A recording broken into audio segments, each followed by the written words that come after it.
Okay. Yay. Hello. Welcome to the League of Women Voters presentation on the proposed city charter for Saratoga Springs. I'm Patty Garrett, one of the co-presidents for the League of Women Voters of Saratoga County.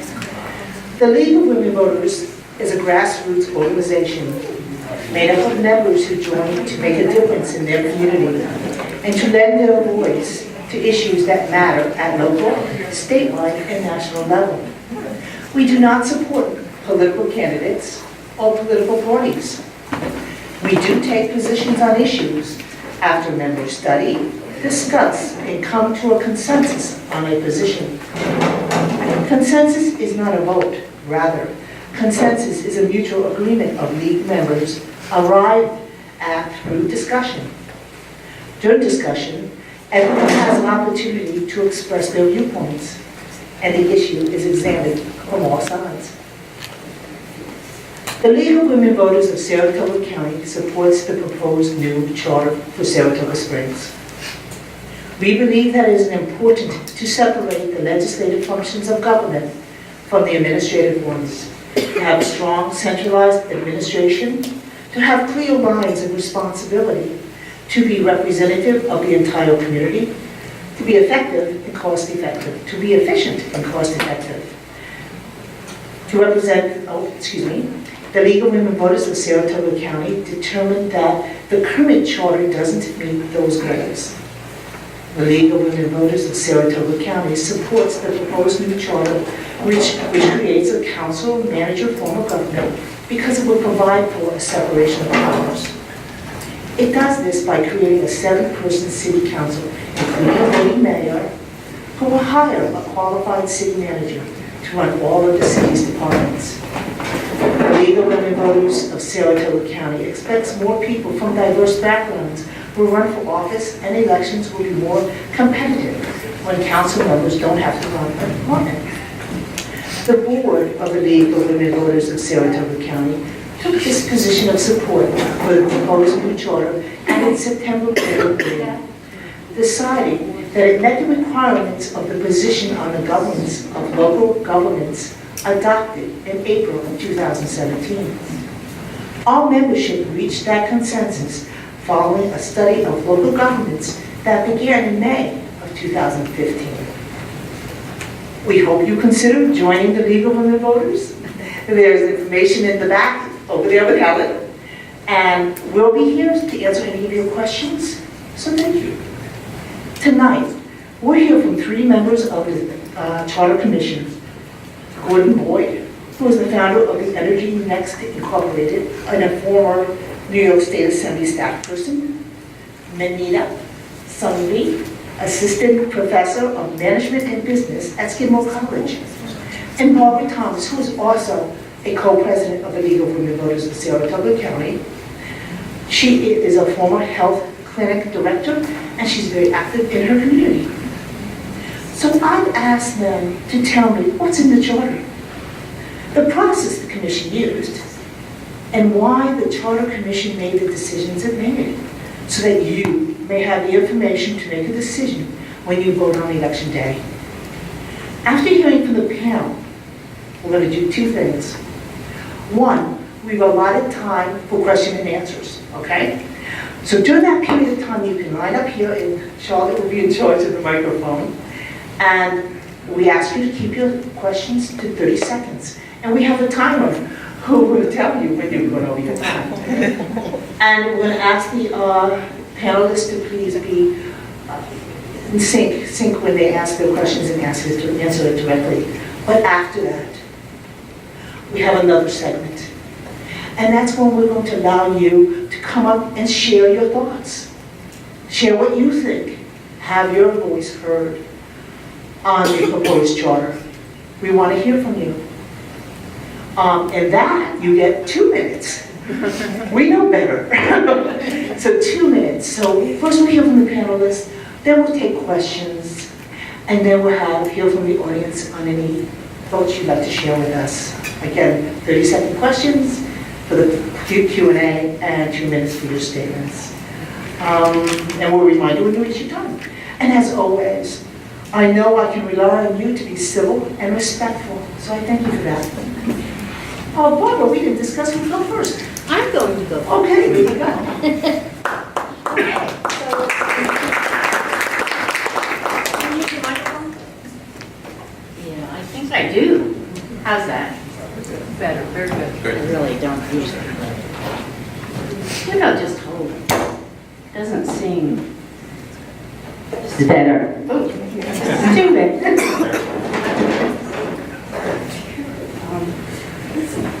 Next.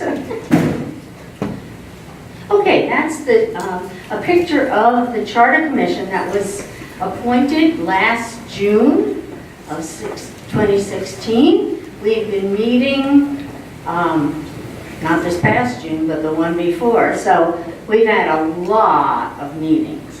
And we went through a process of interviewing former mayors, the present mayor, former commissioners, current commissioners. We did interviews with managers from different cities around the state. We did interviews with mayors from around the state. And we conducted a bunch of surveys, and my colleagues are going to tell you more about the results of those surveys, but I do want to say that the commission is really it has Democrats, Republicans, independents. It has people with a lot of different talents. So we have lawyers and computer people and communication people and finance people. So it's been a really good education for all of us meeting together to look at all these different aspects of city government. And we've also touched base with community leaders, with businesses in the community. So we've done a lot of research, and we've come to some conclusions. Okay, so what we are proposing in the new charter is that you have 7 city council members, which would include a voting mayor. That's in contrast to having 5 commissioners that include the mayor. But the city council members will then hire a professional city manager who is responsible for the city's administrative tasks. Whereas under the existing charter, the commissioners not only form the city council, but they also run a department. And the mayor then has more duties in the new charter, just as the mayor, kind of the duties that the mayor has right now.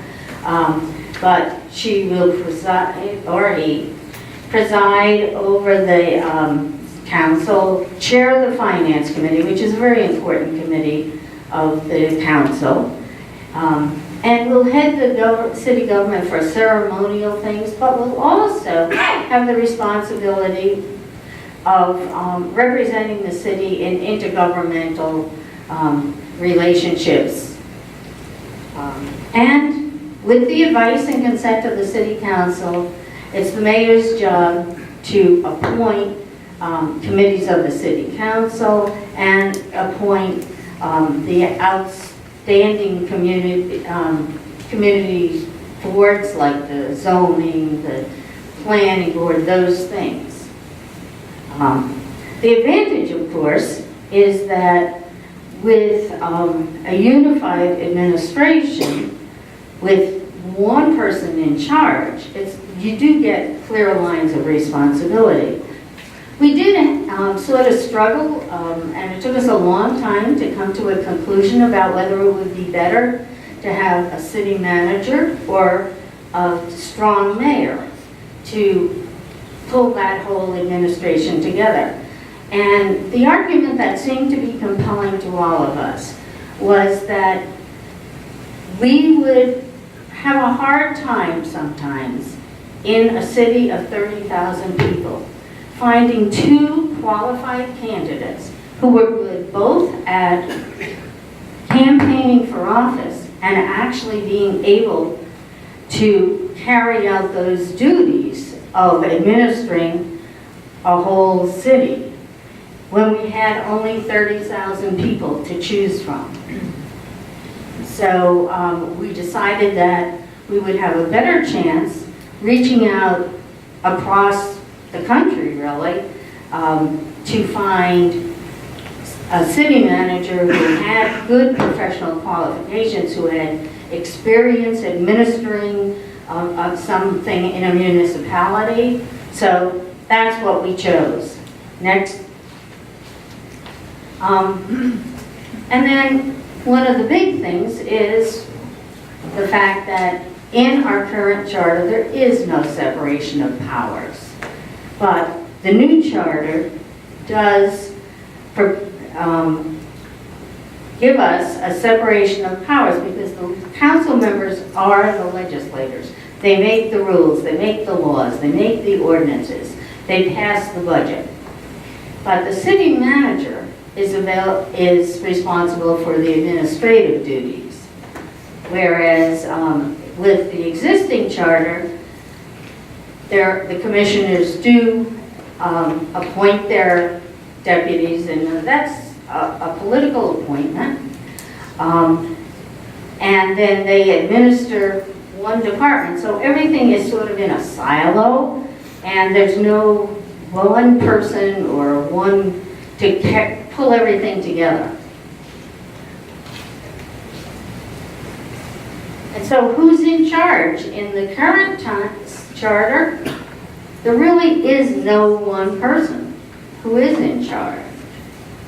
But with the city manager, you have a really unified, centralized administration, and the manager is responsible for all the day-to-day experience, actions of the government. The manager does take politics out of administration. And I just wanted to mention to you, one of the ways when we talk to one city manager, how, like, instead of in the current system, if you know the person in charge of public works, you might call up and say, well, I need this pothole fixed on my street, or I need my whole street paved.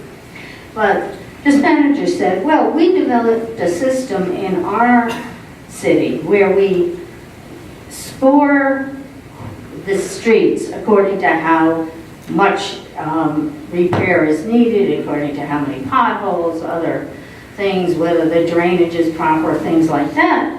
And then they make that decision based on some sort of objective decision. So you can call up to the city manager and you will find out, like, where your street is on that kind of a list. But it will be then done in a much more rational and fair kind of way in yours with the city manager.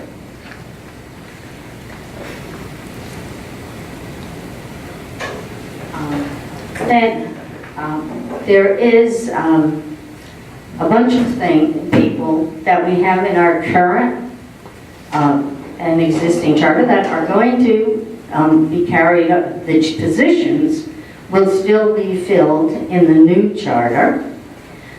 So right now, the mayor appoints the city attorney. That often causes a problem in our city, because sometimes a commissioner from another department will feel that because the city attorney is politically beholden to the mayor, that they might not get as good representation if it's a question of, well, can the mayor do this? Can somebody else do that?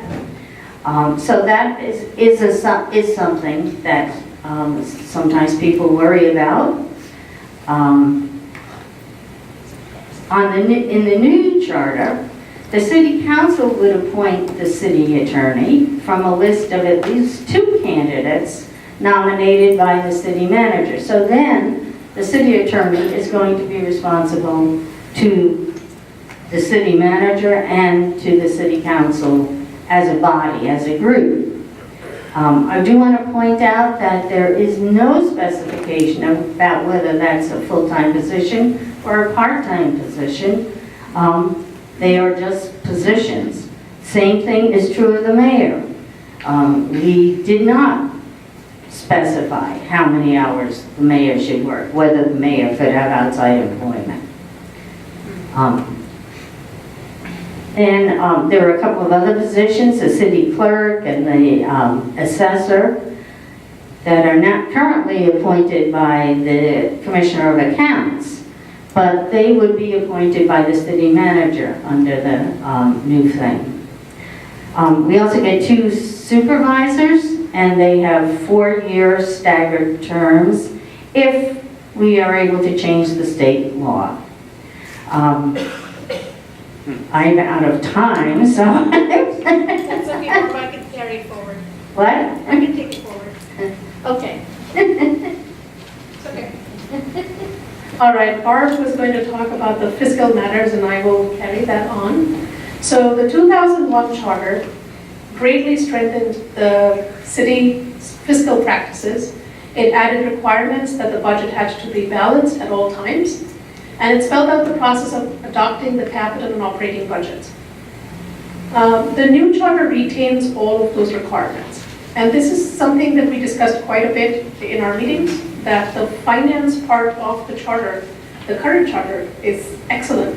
So why mess with something that is really good? We will adopt that in our new charter. So the new charter adds a requirement, though, for an independent internal audit to be reported to the audit committee of the city council. Now, one of the things that we discussed in Grayland was, if the finance commissioner is handling the finances and the budgets and stuff like that, there should be some sort of oversight in terms of what's going on. And so this is a new provision we've added of the independent internal audit, which we believe will greatly strengthen the existing charter and the finance portion of the existing charter. All right, one of the things that we have drawn up as per the requirements is the financial impact summary of the proposed charter versus the current city charter. So every single commissioner gets a deputy. That's a political appointment that they appoint. And we have, since we are removing the commissioner form and having city council members, the deputy positions will no longer be part of this till, of course, the transition happens. And so we have the 5 full-time deputies that we will save $568,000 right there. The reduction of the 4 commissioners leads to $58,000 in savings. The reduction of 4 commissioner benefits. So all our commissioners get benefits, and if you serve for 10 years up, you get benefits for a lifetime. So the reduction in the 4 commissioner benefits will be $72,000. So those are all savings. Of course, our current mayor's salary is $14,500, and in the new charter we have proposed, it'll be $40,000. So that is $26,000 that we'll see an increase. The addition of a professional city manager with benefits we have added in there is $194,000, and the addition of 6 council members and their salaries will be $87,000. However, if you look at the net, the expenses versus the savings, we estimate a future annual savings based on the new charter of $391,000. Barb, do you want to add anything to that? I just want to add that this doesn't show transition costs, and we're not really sure what they will be. And these are estimates, of course.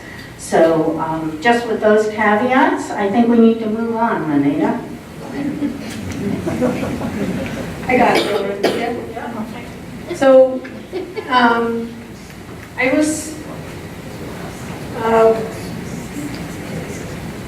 It was a largely white charter. I was one of the few members of color. I was a newer resident to the city, and I was the only, I believe, gay person on the charter.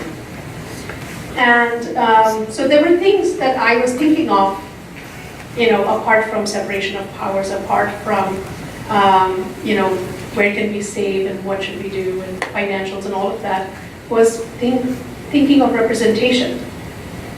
The current charter has 5 commissioners, and we've interviewed the current and former commissioners and mayors, and our Commissioner Madigan said the city government is only as good as the people serving on it. Right? And we agree. But the problem is that it's very time intensive, and so even though it's a part-time job, almost all of them said that they work way more hours than what would be considered a part-time job. And so Commissioner Frank said you have to be rich, retired, or crazy. Right? So we decided, okay, let's ask the people how many are willing to serve and what are some of the impediments. So we looked at how many people can run for city council under the commission form of government. And the chair of our commission was Bob Turner. He's a political science professor at Skidmore, so he worked on the survey. It had 22 questions, and it looked at members of citizen boards like planning, zoning, alumni of Leadership Saratoga, the Board of Education members from 2005 to present, as well as party chairs, Downtown Business Association, Chamber of Commerce, Sustainable Saratoga. So we tried to reach out to as many people as we thought possible that are already engaged with the city and the community, and we wanted to see if they would run and what were some of their thoughts. The survey did really well. We got 170 survey respondents. Most of them worked full-time. It was pretty even amongst men and women. There were 55% men and 45% women, so that's pretty good. The age range was from 26 to 83, so pretty vast. They were long-time residents, most of them. They were all highly educated. 54% had masters, 26% had college degrees. So in some ways, very representative of city councils nationwide.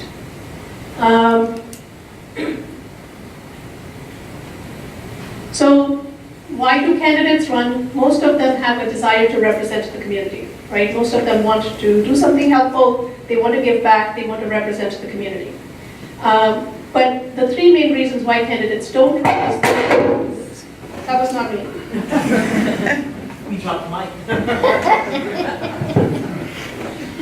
The ability to balance job and office holding, right? So if you have most of them working full-time and you have a commissioner form of government, that's a almost full-time-ish job, that would deter people from running.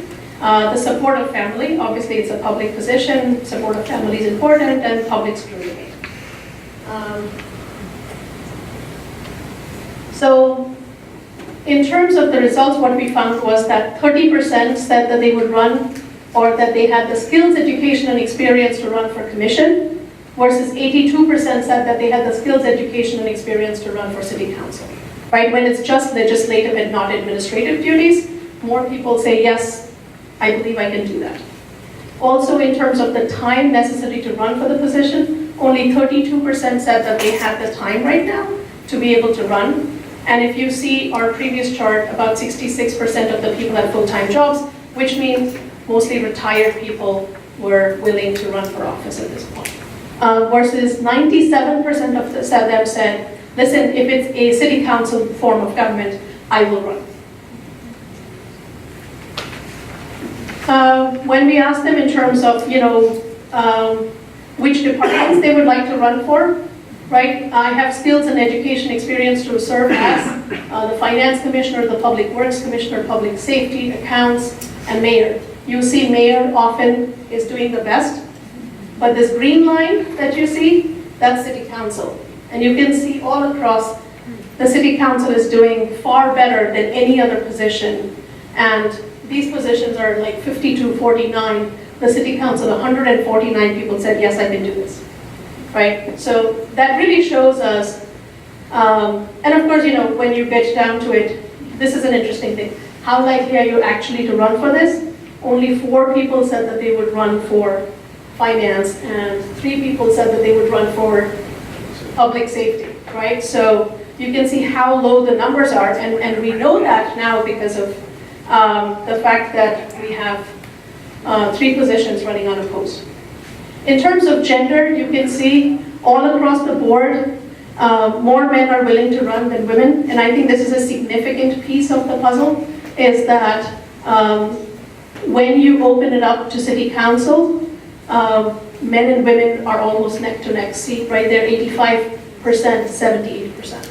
So this truly will open up more and add more diversity to our city council. And not just of women, right, of people of color. So Saratoga is growing. It's one of the fastest growing counties in northeastern part of the United States, not just New York, right, all of US, well, northern part. You will find diverse religions and faiths. And right now, with all the things that we are seeing around us in terms of Saratoga County, in terms of the United States as a whole, this is an important piece that needs to be represented. Different faiths, different voices need to be on the city council. So that's basically where I am at. Gordon is going to take it from here. And he's going to answer, how is the current charter working? Thanks, Anita. Thanks, Barb. Thanks, Patty and League of Women Voters for holding this forum. I know many people in the room probably last saw me speak about the charter a number of years ago when I was on the no side of the campaign. And people ask me, why have you changed your mind about this? And I tell them it's experience and observation. And I already changed my mind before we got onto before the Charter Commission was appointed. I thought we needed a new structure of government. I wasn't sure between strong mayor and city manager, but I knew something had to be done differently because the city was really losing ground to the changes that were happening in the community anyway. And I want to just take a moment to recognize Bob Turner's leadership, because we really looked at this problem from a whole lot of vantage points, and we've just seen 2 of them here. We did study it ourselves. We asked people in the community what they thought of the form of government and how it was working. And then the one that I think really snapped our heads back is the one I'm going to talk about here, which was the survey that we did of the city employees. I have a friend who's in survey research, has his own firm, and his mantra is experience determines attitude. And you can look at any set of data and analyze what somebody's position is on a particular issue and trace it back to their personal experience. So this, talking to the city workers in meetings and in our survey was so important at enlightening us as to what are the day-to-day hassles of the charter. Because a lot of people say, well, you want your leaves picked up, you know who to call. The problem is if you need to work with more than one department, I'll tell a story about that later, you get into, you get 2 answers, or maybe 3. So we took a survey at the end of last year. We asked 16 questions of, 100 and some employees. We got 75 responses. It was very good, very robust response. Next. Almost 40% of them have worked for the city more than 16 years. So they're not just new people that came in and don't understand what their job is.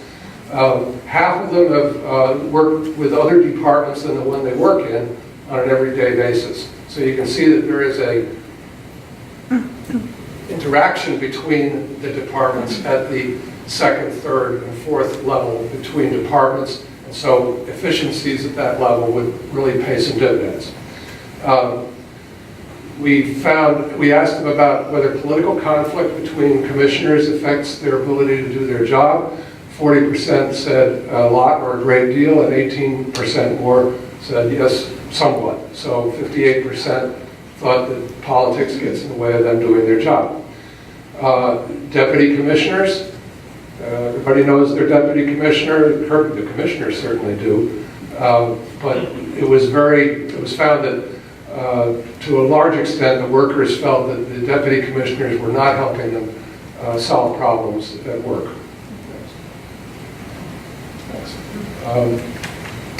Do they trust the deputy commissioners to make decisions in the best interest of the city? Half of them disagree with that proposition. Can they question a policy or a procedure, without having aspersions cast on them? Large number disagree with that. So there isn't really a lot of latitude for intellectual, creativity and entrepreneurialism within these departments, which is unfortunate. Next. We asked if people have sufficient opportunities for professional development, and 60% of them felt no, they do not. Do they think the commission government positively affects morale in City Hall? And a large number, again, disagree with that. We wouldn't be bothering to put these numbers up if we only had responses from 15 or 20 workers. But I mean, when you get 75 out of a workforce of this size, it's a pretty good slice of that. I wouldn't call it a random sample, but it's certainly a good representation. Next. Does the commission form of government provide effective management of the city? And there are over 2/3 of the people disagree with that. These are City Hall workers who were in there every single day. Commission form of government prevents wasteful spending and protects taxpayers. Again, 2/3 disagree with that. So they are conscious of the fact that money is being spent unnecessarily because of inefficiencies in city government. And if you're a city worker and the money is being spent on purposes other than, the efficiency of city government, it gets kind of professionally challenging. Next. We asked if City Hall would be better off with a professional manager, and almost 2/3 strongly agreed with that statement.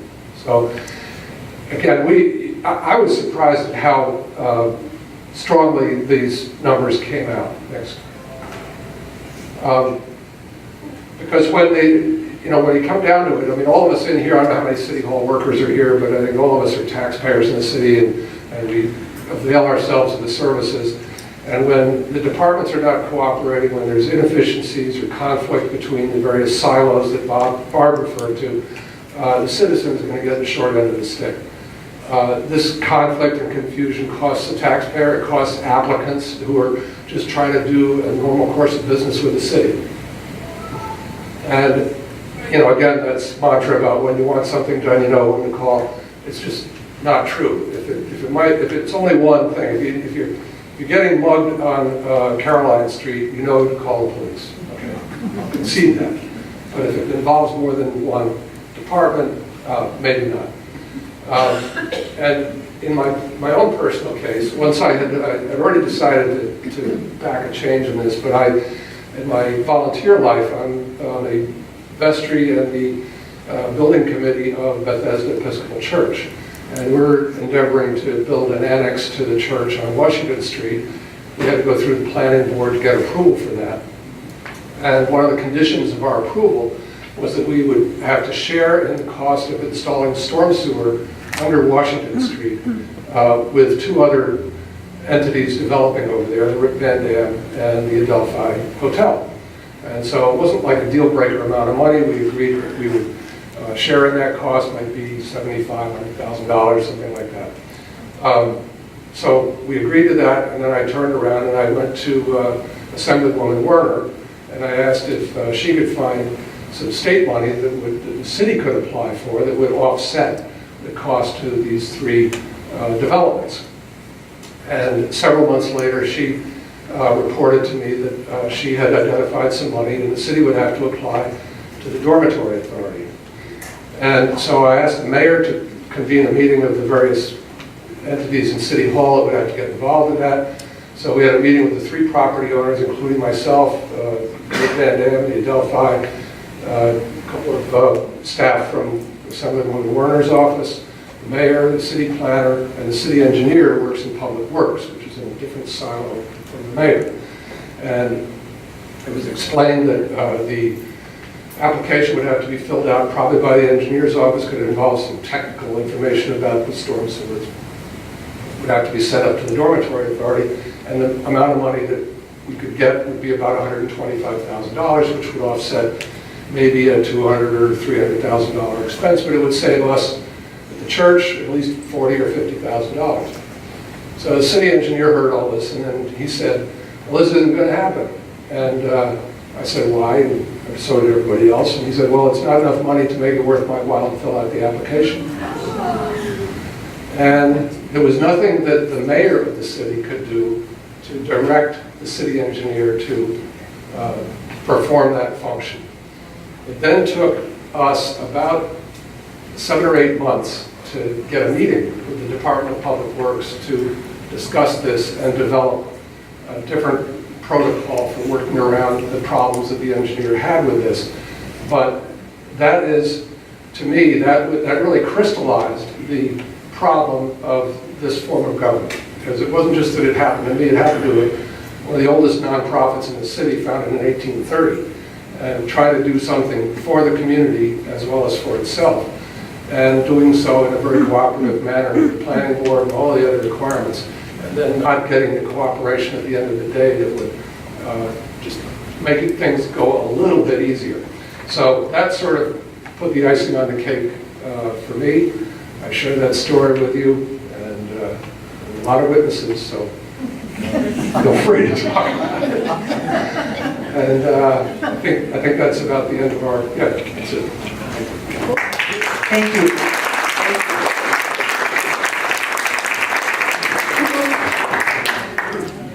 Okay, everybody. So we have a time allotted to ask questions. For 30 seconds, you can ask a question, okay, at a time view. But after that, so think about the question. After that, we will give time for people to come up and make a statement. Give us your thoughts, have your voice heard about what you think, program, whatever, on the charter. And you have 2 minutes for that forum, okay? So, oh, come on. Thank you. Oh, You can line up here, folks. You can line up here. Hi, I'm Rick Fenton.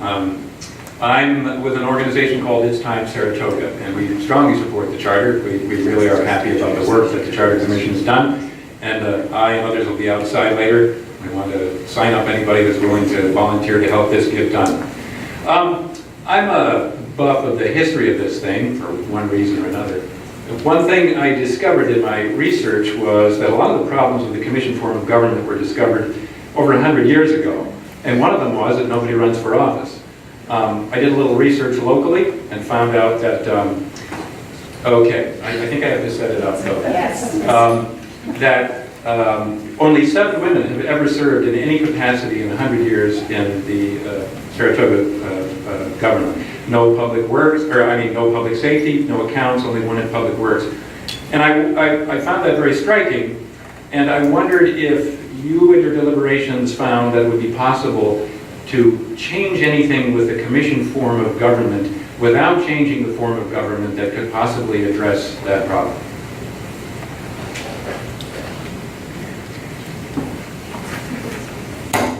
Notice how the women pass me the microphone.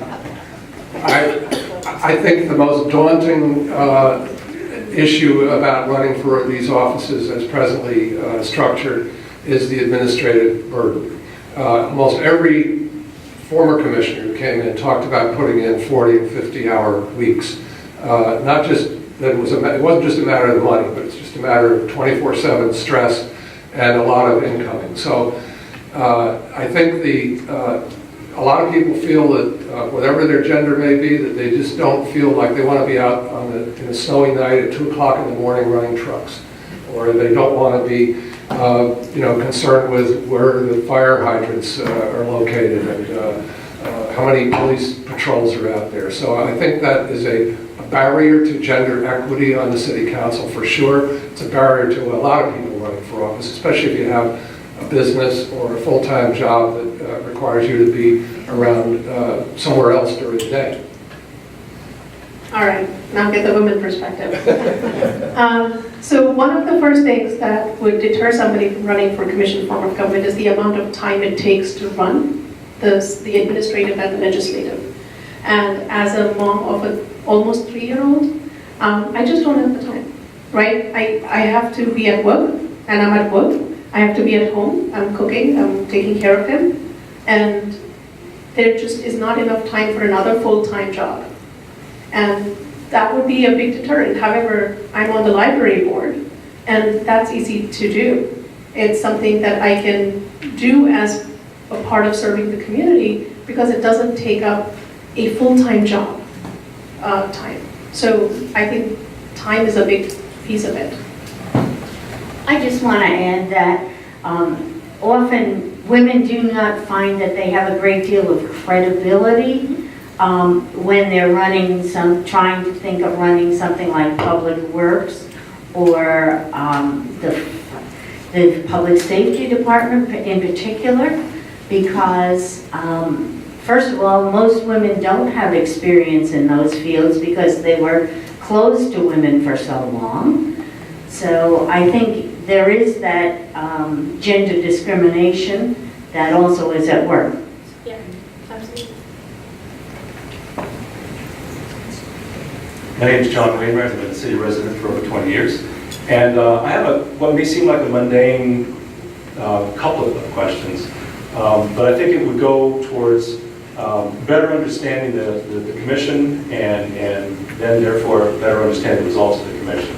So my question is, can you elaborate a little more on how the commission was formed, who appointed you, and what your specific charter was? Was it to go change things, or was it to assess things and determine if a change was necessary and then what the change might be? I'll be glad to take that.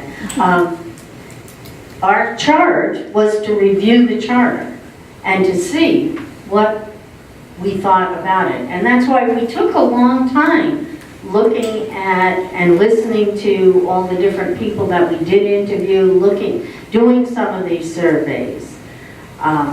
So yes, we did take a long time doing that. And we were appointed by the mayor.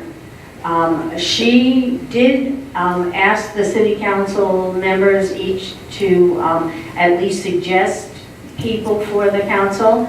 I think 2 of the commissioners did, and they were appointed by the mayor.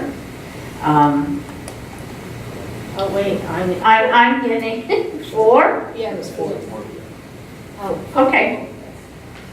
But the mayor did have the preponderance of the appointments. And I think what the mayor strove for was to try to get a lot of people. With different perspectives, different, talents too. Could you just, I'm sorry, just clarify, that you, members were also recommended by other council members than just the mayor, is that correct? Correct. Good, that's, I think, something that we all need to understand. Recommended someone. Thank you. The 10-year obligation of the current charter. Oh, well, the charter has to be reviewed every 10 years under the existing charter. So that's why the mayor formed the commission. Yep. Thank you. And of course, what happened was, the more we looked at it, the more we all came to the conclusion, or except for 2, we came to the conclusion that no just tinkering with the charter were going to fix the problems. And presumably, this charter now will be revised 10 years from now. So we wanted to make sure we were creating a document that would serve its purpose for the next 10 years. Hi, John Boardman, resident for the last 11 years. Some of the folks that have opposed this new charter have voiced a concern that this new city manager position would provide that person too much authority to make decisions in essence a vacuum and without any oversight. So that's the the commission, if you could elaborate more detail about what authority the city manager has or would have, and what the city council's oversight authority is with the city manager. Thank you. Thank you for your question. That's a good one. The city manager is really in charge of operations on a day-to-day basis. All policy, all legislation, and all fiscal decisions are going to be made by the city council, including the decision of hiring the city manager or letting the manager go. When we discussed contractual kind of arrangements that a manager might enter into, one of the people we talked to was the city manager of Corning, and he has been there for 18 years on one-year contracts. So there is not going to be, at least I would hope there isn't, a city council that would enter into something like a 5-year contract like the Housing Authority did with their previous director and ended up having to buy out that contract for hundreds of thousands of dollars. The budget and the money is in charge of the city council, under the charge of the city council. The laws and ordinances, supervision of the city manager is by elected officials. So the manager will consolidate the administration, but there is very little that the manager can do that won't have been authorized by the council.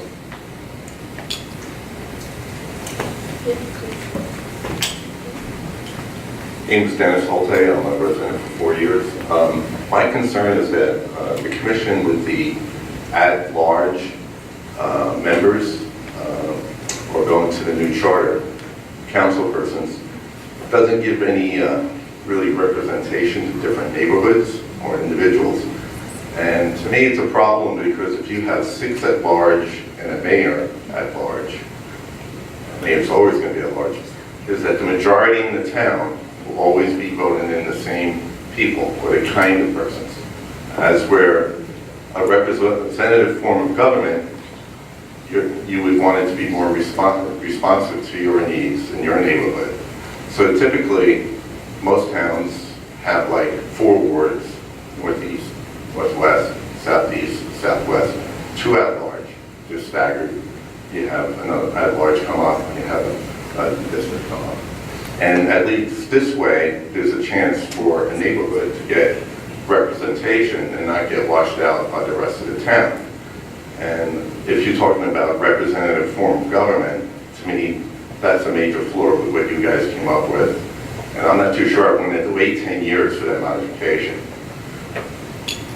Well, Do you have a question then? his question, I think, is why did we decide that? Okay, thank you. Right. And really, it was a practical thing. We kind of lean toward having districts and representation, or a combination of districts and at large. But then when we actually got to the particulars of where would you draw the lines, and we began to hear from people, and we thought, this is such a big change to go from the commission form to a city manager, council form of government, that it would be very much more difficult to actually have any change be passed by the voters if we tried to get into that. And so instead, we said that in 2030, that we should review the charter again. And I think that because that's right by when there is a census, that we would probably it would be more logical perhaps to move to some sort of a combination of district and at large. As somebody who lives on the west side, I really spoke about this quite a bit at the charter, and really pushed for having districts or wards. But again, it was like we said, when we started hearing from people, they were like, too much. So when we spoke to the chairs of the Democratic Party, the Republican Party, they all were like, we may not even find candidates to run for these positions. So this was a concern that people had. And in the public comment period, when people spoke and when we interviewed people when they spoke, that's how we came to the final consensus of not doing it in this charter. I respond to your question. I've been a chairman of a political party in the city. I've run for office. I've been around the track a few times.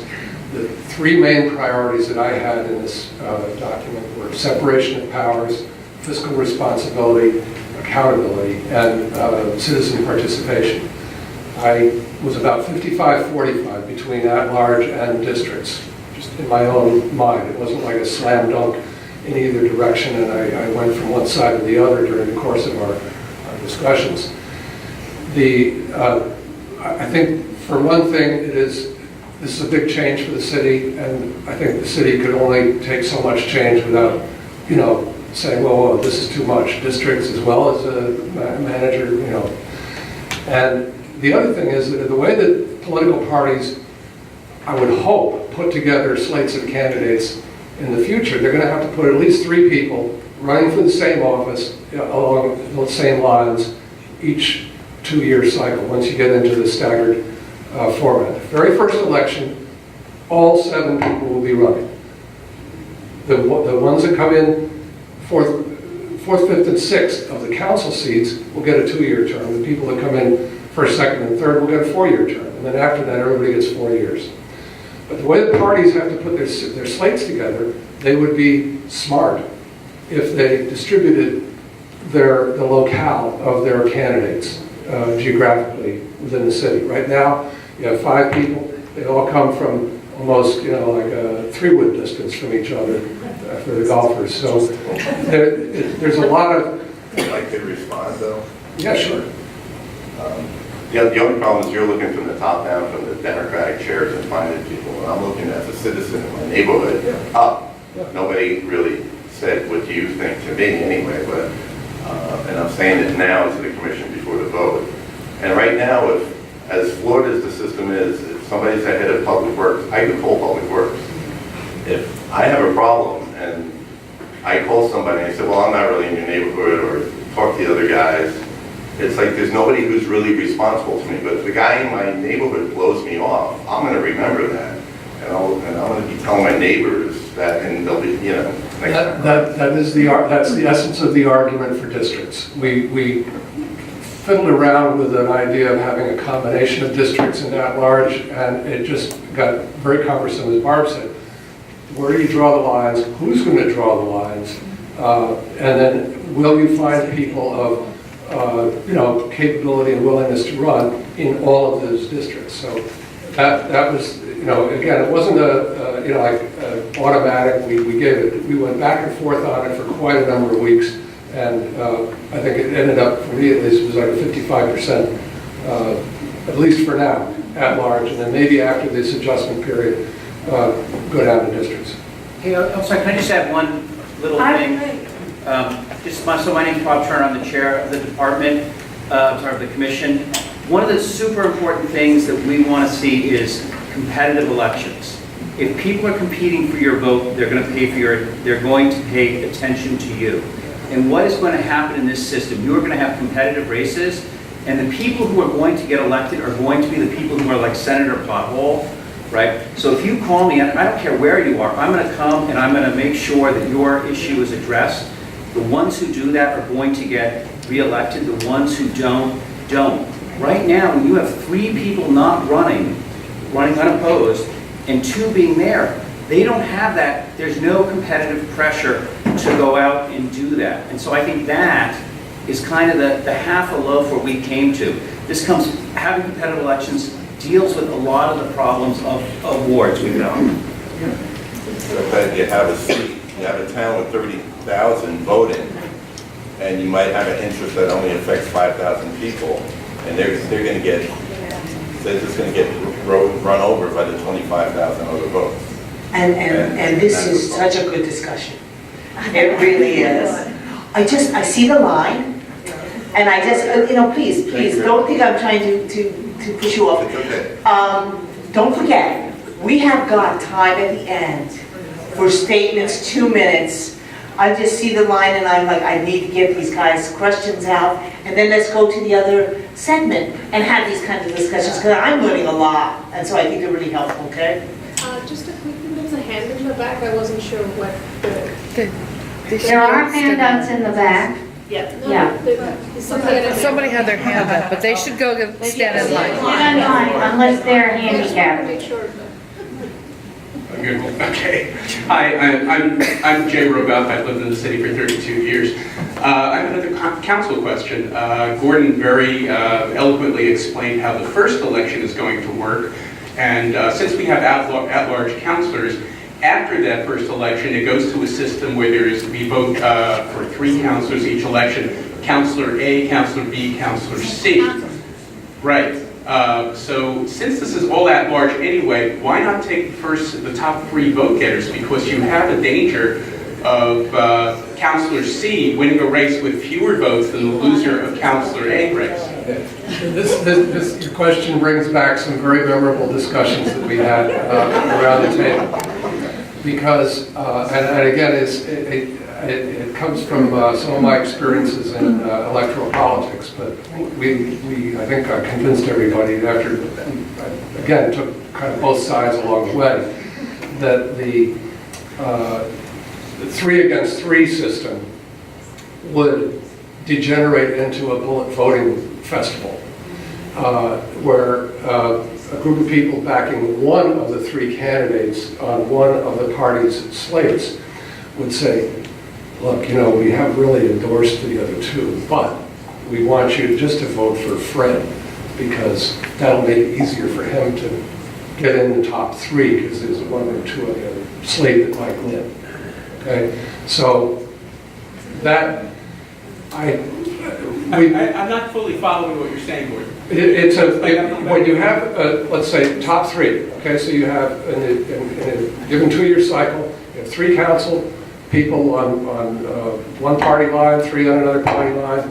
You have some cross endorsements by the minor parties that might not all take the same candidates from each of those lines, that's fine. And if you say, okay, it's going to be the top 3 vote getters that get in, the tendency then is to, the ballot says, oh, you can vote for 3. But if people only go in and vote for 1, they're giving that one candidate an edge, okay? And there's nothing illegal about it. It goes on. But we felt that an A, B, and a C, where you're requiring the parties to create head-to-head matchups, is more likely to have a competitive race without this sort of pernicious effect of bullet voting. But the same thing could happen if people decide not to vote for councilors B and C. No, but then somebody named B is going to get elected. Okay, it doesn't. A will still get elected. They might skip B and then vote for C. That's fine, but it doesn't affect the order of finish for those 3 races. You understand? It really is the system we have now, isn't it? Yes. Yeah, we do have it kind of like that now, except that nobody runs for some of these offices.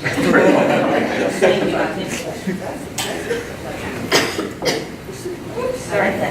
I'm Jackie Pardon. I've lived here 40 years. I'm also with It's Time Saratoga.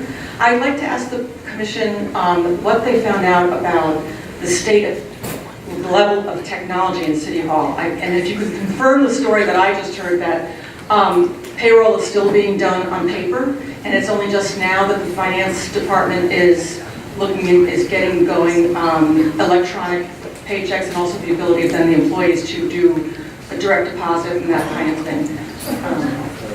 I've heard some things about that, but we didn't actually gather any of that information at the commission meetings. I know some of our colleagues have done some research on that lately, but it's not really. I can speak to that. Jeff Altamari did, but maybe you want to get in line and respond to that, or make do a speech at the end. But it's Sure. Thank you.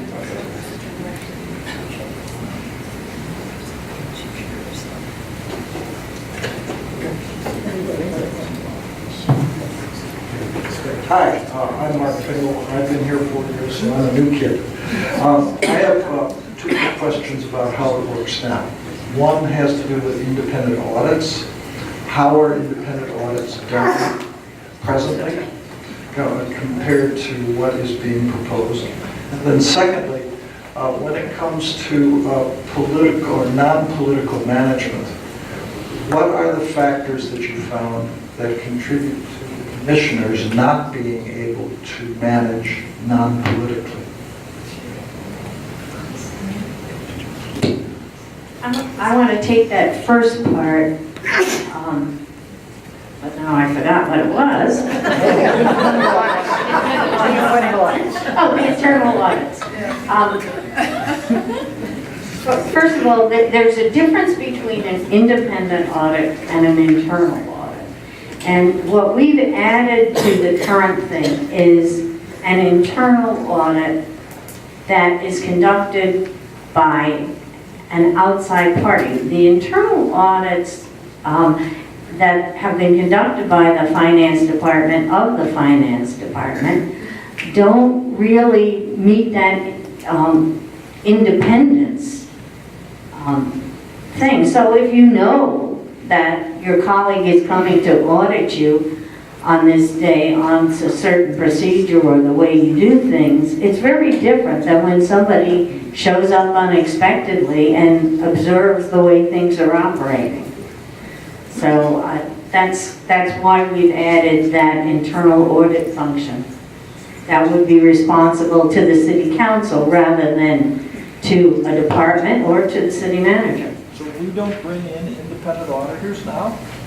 There are independent auditors who, sometimes it's the controller from the state every 4 or 5 years, I think. Sometimes they hire an outside auditor, but those aren't, they do that. And that is some check on what's happening. But it doesn't look at the whole operation. Can I add something to that? Another element of this is that this is a new feature in the charter that provides for internal auditing contracted by the city council. So it gives the legislative branch of the city government the opportunity and the requirement to audit the administrative branch of city government. And that's another check and balance. And that, the thing that sort of got us onto this track was when we interviewed the finance commissioner. It was evident that she was not, in a position to be able to audit herself. And that's what we have now. We have an outside auditor come in and audit the whole city. But on an ongoing basis, the finance department cannot audit itself. So now we've provided for that with separation of powers, the ability of the council to contract for that internal audit. Statement. I'm Phil Diamond, and I've been a resident of the city for 16 years, and I am in favor of the charter. However, I feel that on the voters will decide whether to vote for or against it based on how they feel it will be responsive to them. Now, right now, I feel that because of the 5 stovepipe model and the politicalization of the commissioners now, things move along at a very glacial pace. Can you explain to voters how the new charter will be more responsive in time and to them? And the second part of my question is, you talk about administrative duties and legislative duties. Why don't you talk about executive duties and legislative duties? Executive sounds like something can be done by fiat, at least, where administrative sounds like it's wishy-washy. So I know this has come up several times, and I want to explain my perspective on this at least. A lot of you are saying, we know someone to call, there's somebody who's going to respond if they're from my neighborhood. But at this point, we have 5 part-time people, okay, who are doing administrative and legislative. We are proposing 7 part-time people that you can call, and a full-time person whose main job it is to listen to us. It is to listen to our problems and solve our problems. So I think that the city manager is going to be responsive when I call. Or guess what, I'm going to complain to all 7 to fire him next year or fire her next year. So I believe that the new form of government not only allows for more representation and more voices, but it also allows for more responsiveness to our concerns, to our issues. I live on the west side. My neighbor has issues with potholes, and he thinks nobody listens to him right now at City Council and with the commissioner form of government. But once we have, because he's not connected, you know, and nobody cares about the west side anyway. So that's true, right? People on the west side here, do you feel like you're being represented a lot in City Council? Are you saying that it's the structure of the new government which would decrease the time to get things done? Or are you saying it's the fear of the manager who's not going to be appointed again? I think it is the fact that it's a full-time manager whose responsibility it is to respond to us, right? It's somebody who's dedicated to solving our problems, and therefore will have more responsiveness. Not to mention you will also have... I think you have to explain to the voters that it's the structure of the new government which will be more responsive than the 5-stove type model that we have now. Well, yeah, I think that's true, because the one city manager will actually be in control. Right now, we have 5 different people who are in control of parts of things, and other things slip through the cracks. Like, you know, okay, if you have an IT department but it's all located in finance, do you really get as much IT service in another department? I don't really know the answer to that. If you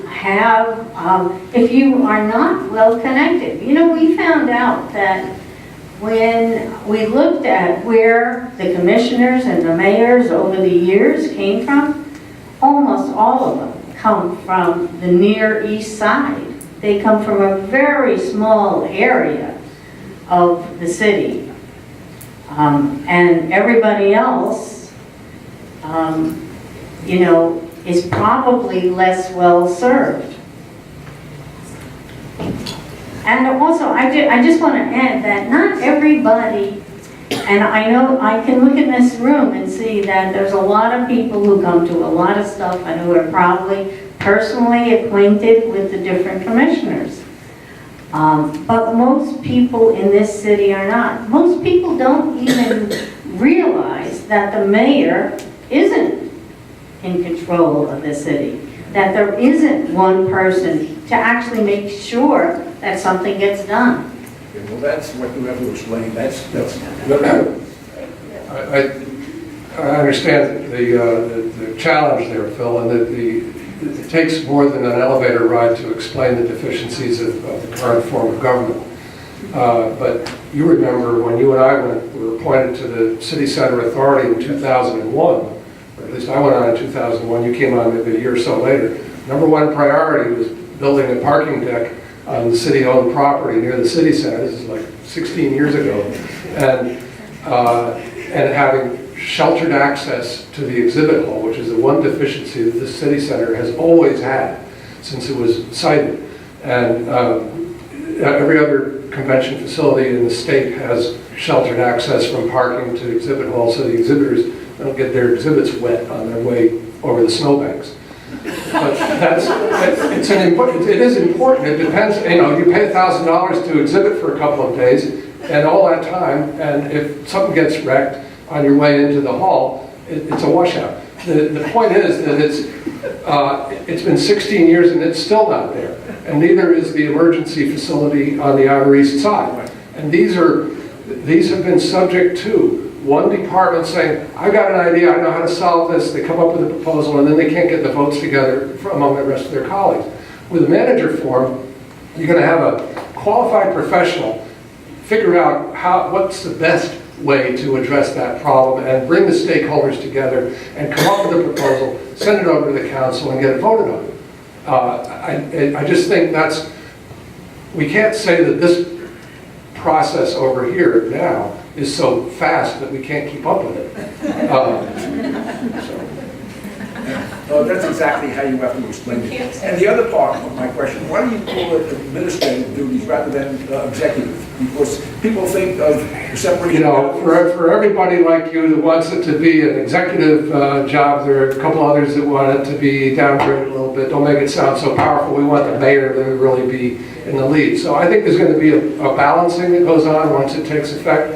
I think it's going to be a style issue more than a statutory one, and that whoever the manager is, as the ones we've talked to have been exceedingly deferential to their legislative body. So even if we called it an executive position, the kind of personality, the sort of individuals that do this for a profession and a lifetime, they know who they're working for. They're working for the legislative body.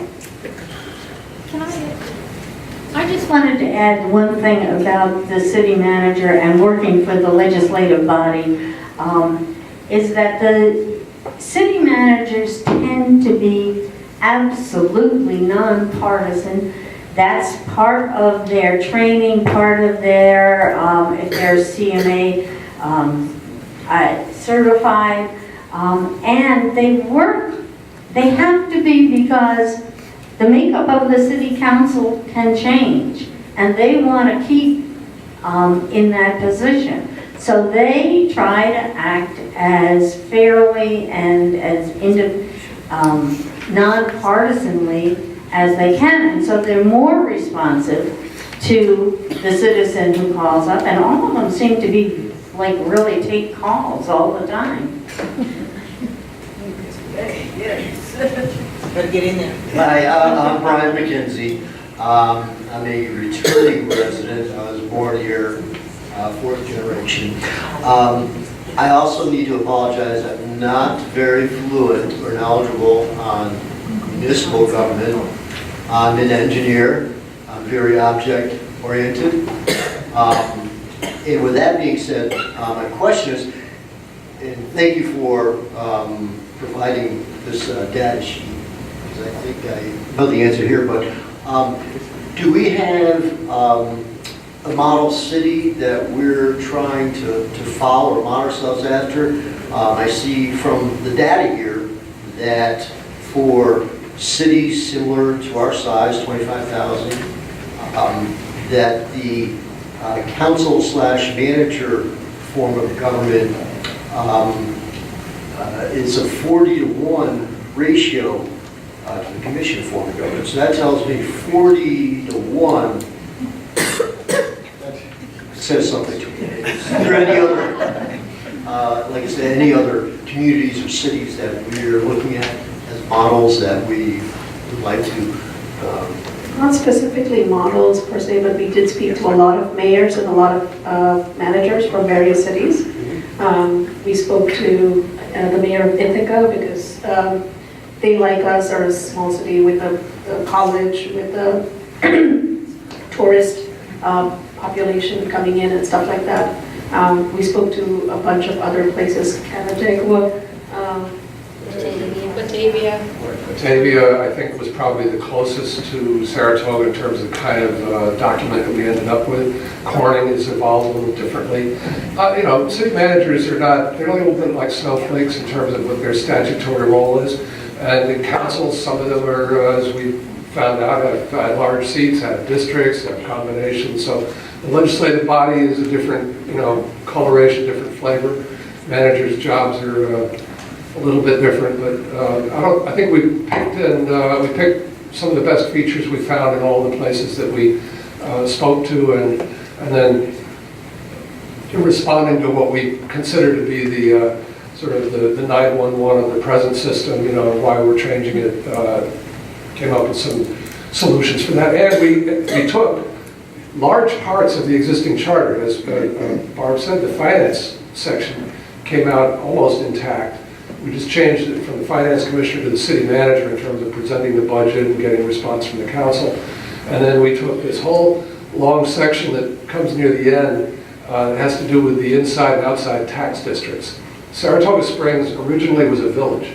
It became a city in 1915, and then it got this charter.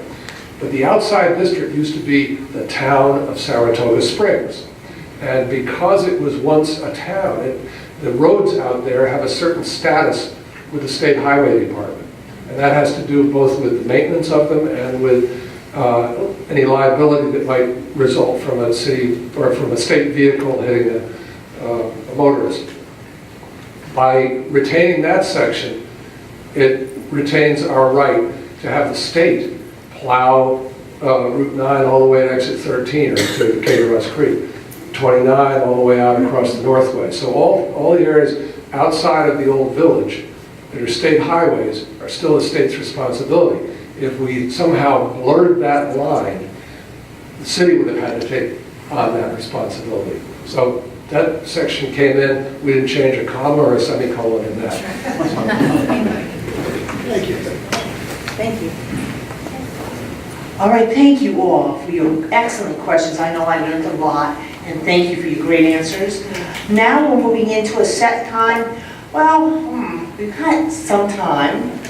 We do have to clean this place up starting like 8:30. So those of you who would like to make a statement, have your voice heard, as I said, come on up. 2 minutes.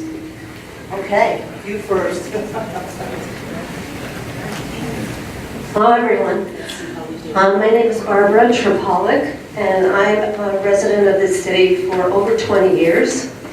I'm very much in favor of the new form of government for a number of reasons. I think it would, having a city council would encourage a lot more women to participate and run for office. We bring our special negotiation skills, creativity, human understanding to the table, and it's something that is sorely lacking in the city. I also am in favor of this form of government, the city council, because the land use boards, the appointments to the planning board, the zoning board, the design review commission would all have to be approved by the city council. Right now, it is a very skewed kind of representation with the mayor appointing all of these people who are basically, for the most part, and I go to a lot of I used to go to a lot of planning board meetings. They are insurance men, businessmen, bankers, builders, contractors, who are all definitely in favor of development. They never saw a piece of development they didn't like. So this would be a big improvement on that situation. And I just want to add a footnote to John Frank's comment about, you have to be crazy or retired or rich. Well, there is a big fringe benefit to being a commissioner in this city. Once you've put in 10 years of service, you are up for health care coverage the rest of your life. If you've put in your 10 years, okay, you're up for health care coverage.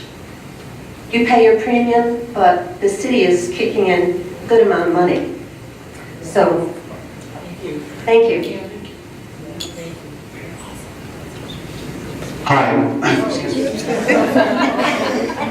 Sound good. My name is Jeff Altamari. I am actually on the review commission. I'm standing here to clarify something for you. There's been a lot of information, misinformation, acrimony, I should say, about this issue that Jackie Pardon asked about payroll at City Hall. It kind of got out of hand. Payroll is not done by hand at City Hall. That is not the issue, okay? But for many, many years, the time and attendance of all the employees was done with a piece of paper and pencil, okay? That goes back a long, long way. The actual accounting system, the generation of checks, the allocating labor to different departments, that's all done via computer. And the system they have, I think, is a good system. But the time and attendance system didn't exist, and it is being rolled out. It's taken a long time. They're finishing DPW, and they're also doing public safety first, and then they'll do the remaining departments. But the point is not this. The point is that when you have commissioner leaders who serve 2-year terms, and they have deputies that serve 2-year terms, because structurally, that's what can happen, okay, just because of the way it's set up. We will have new jobs. Who knows their job in a year like they know it in 3 years? Nobody. Turnover is expensive. There's acrimony, as evidence of these surveys, between the departments. How can you have long-term planning when you've got people who aren't incentivized to do it? They don't know what they don't know. There's a lack of cooperation, and they're only going to be around possibly for a couple of years. In private industry and other organizations, you say, we're going to plan to put it in a payroll system. Time and attendance has been around since the 90s, okay? It's been available on mobile apps since 2006. We could have done this a long time ago. This is no indictment of Commissioner Madigan or anybody else. It's just that structurally, planning takes time. It goes glacially slow. So we've been doing thousands of hours of timesheets by pencil. It's been very expensive for us. That's all I wanted to say to clarify that for Jackie's benefit.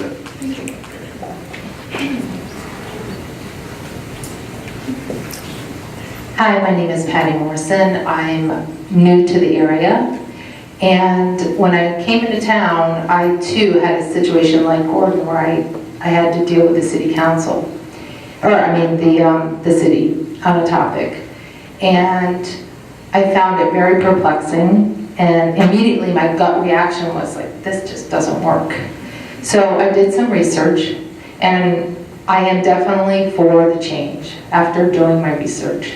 And for 3 primary reasons. 1, for accountability. Right now, there's 5 silos. In corporate world, you would not have 5 heads of anything. You'd have 1. Number 2, for professional qualifications. People that we're voting in, we don't look at their resumes. So the person that's heading up the Department of Public Works does not have to have any experience to do this job, because we've elected them.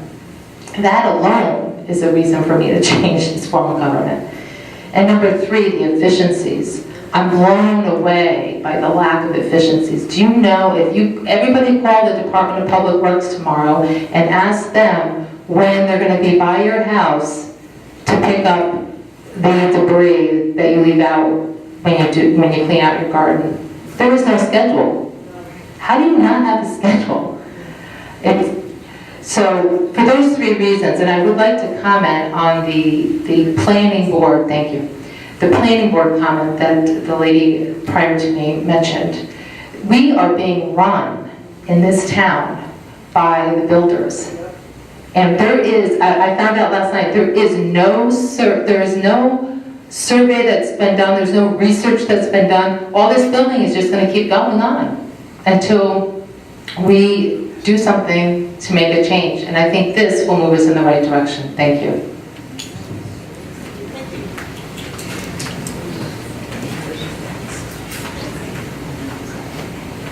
Yeah, hi, my name is George Bergman. I'm new to this town. I'm a product of 35 years of city management in Alexandria, Virginia. And we were about 90,000. We went up to 150. Sort of like this form of government, city management. Our taxes were half, and they pick up the garbage. And we lived in the west end of Alexandria, and it was always that we never got the stuff that Old Town got. But they put a system in place with the city manager. It was a tickler system. You go online, you go into the department, you put your problem, you got a number, they created status, and the work got done. Wow. So if you have efficiencies, I can't believe here we still have the police station that's 150 years old. I mean, in Alexandria, in the 35 years, as the city grew from about 85,000 when we moved in, about 150, they built 2 police stations and public safety. So we had professional managers, and as the city grew, we got a higher quality of a professional manager. We also had a getaway property in a rural town in Virginia. They had a city manager. And I didn't vote. So what was their interest in getting my problems done? It's the same thing. You go to the city manager within that department. With the issues we had in rural Virginia, that got done too. It was not political. Nobody looked at the voting rolls to see where I voted. But the one thing we had is in Alexandria, both parties would put up a slate and the top 6 would win. And in that case, you know, our city was primarily Democrat, but some Republicans did get voted on in that system. Or if they went head to head, I don't think that would happen.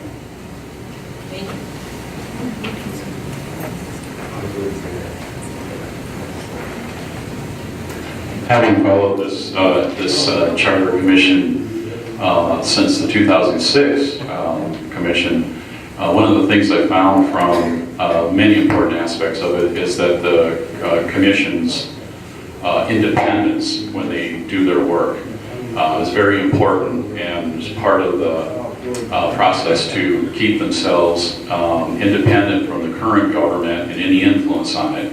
And I bring this up because I witnessed the city council meeting a couple nights ago when this came up, and I was disturbed about how much the commissioners felt that they needed pre-approval of the Charter Commission's output, and that they should be able to see this before it gets in front of the voters. And I think it's really important for all the voters to understand that the current commission, the current government, doesn't have any other role within this review process other than to be voters just like the rest of us. And so their implication that they have some sort of de facto approval is very dangerous, and I would like if the commission, the Charter Commission, can do anything to communicate to the public that you're an independent group and that it's important for you to maintain your independence, and that there's no other group that has any special privilege over what you're producing as part of your review process. Thank you.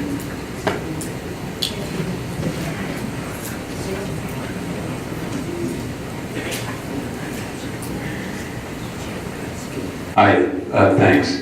Rick Fenton again, It's Time Saratoga. I'll be outside if anybody wants to help the effort to support the charter.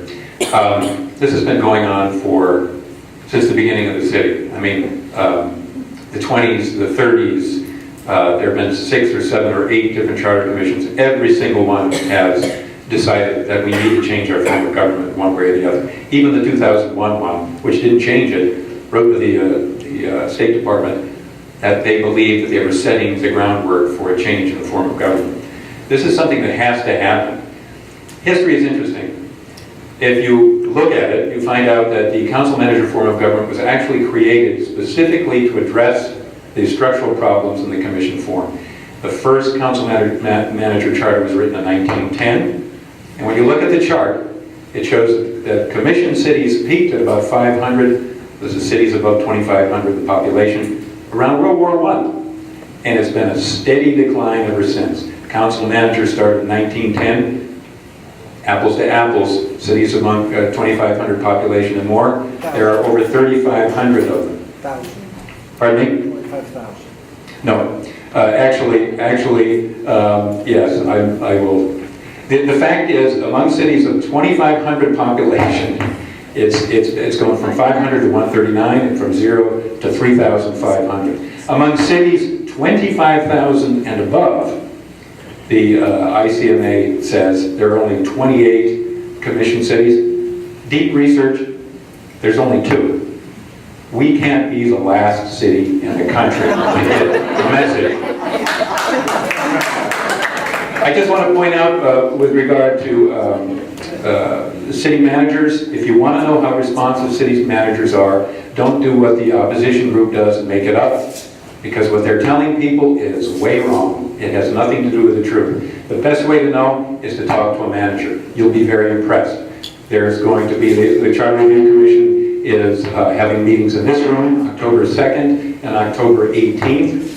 Please come. There'll be guys who are actually men and women working in cities in New York State today as managers. They're so passionate about their jobs, they're just going to come here to talk to people about how wonderful they are.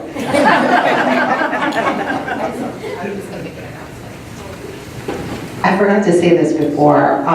Anybody who would like to volunteer to get the vote out, I'm going to be in the back of the room with a clipboard, and I would love to get your information. It can be 1 hour. It could be stuffing envelopes, because we're going to do some mailings. It could be going door to door. Anything and everything will help. So please see me in the back of the room. Thank you. Thank you, Charlotte. You were awesome. And thank you all for being here today. Our panelists, let's hear it for them. Thank you. Thank you all for wonderful questions and being so nice and dealing with my angst over the timing. So thank you all. If you want a little exercise, we sure could use the help with the chairs and things like that. But thank you for coming out. Don't forget to vote. Okay, so this is on your ballot. Thank you all. On the back of the ballot.